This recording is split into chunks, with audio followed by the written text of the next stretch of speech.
Welcome back to News Centre. Let us now address the catastrophic floods that have gripped Pakistan.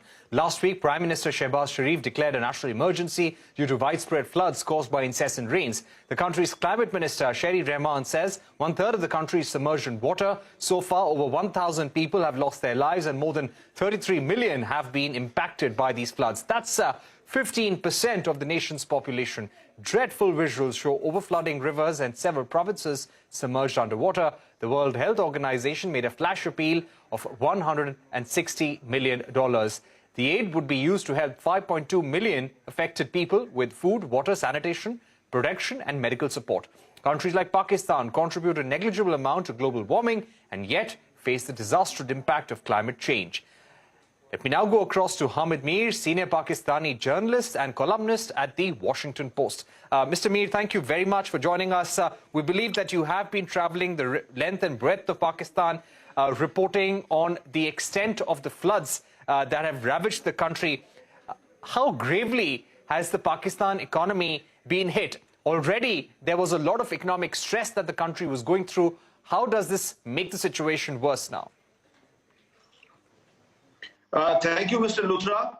First of all, I must tell you that I warned the international community in July, about 2 months ago, and I wrote a column in Washington Post, and I said that the climate change is becoming a bigger threat to Pakistan than terrorism. But nobody listened to me, and now the evidence is everywhere in Pakistan. So I am traveling in the flood-affected areas since last 1 week, and I started covering it from the north of Pakistan in the mountain areas and the province of Khyber Pakhtunkhwa. It is badly affected, and then I went to the Sindh province, which is the most affected area. About 80% of the province is underwater, and now I am in the southern Punjab. And two districts of southern Punjab, Rajanpur and Dera Ghazi Khan, they are completely destroyed. So it's a big part of the Balochistan province, which is on the border of South Punjab and Sindh, it is also affected. So actually, more than half of Pakistan is underwater, and there are many reasons. Yes, it is true that the Pakistani economy is suffering a lot.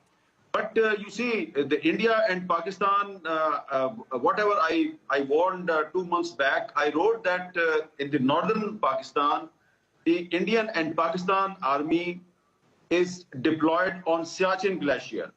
And most of the glaciers in the Pakistani side, I don't know about the Indian side, but the presence of the armies on the Siachen Glacier is creating problems for the other glaciers.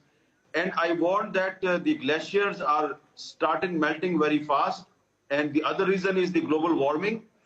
And the result of that, more than 30 lakes in northern Pakistan were exploded because they were overflowed by the melting waters, and they were exploded, and the destruction started in the northern Pakistan. And then that water came into the Indus River and the other rivers, and then the rains also started 1 month ago, and that's how more than half of Pakistan is underwater. So it's a big loss for the Pakistani economy. I have seen the agricultural lands totally destroyed. I have seen bridges destroyed. I have seen dams.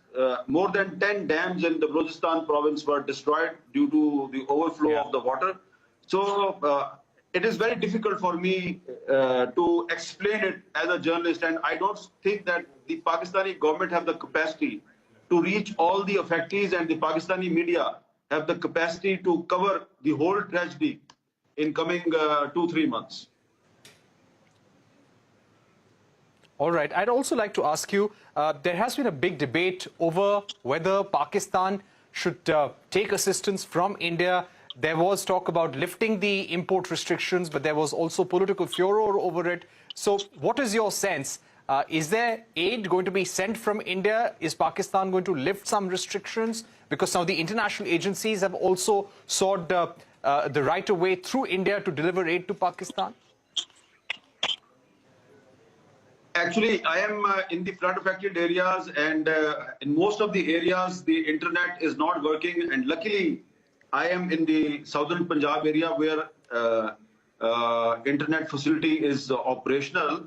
And I'm not aware about this debate because I'm sending my feed to my channel through satellite.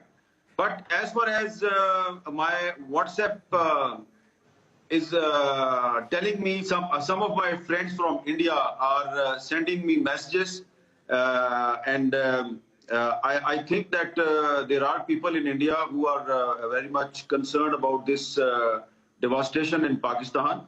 And I just came to know that Pakistan is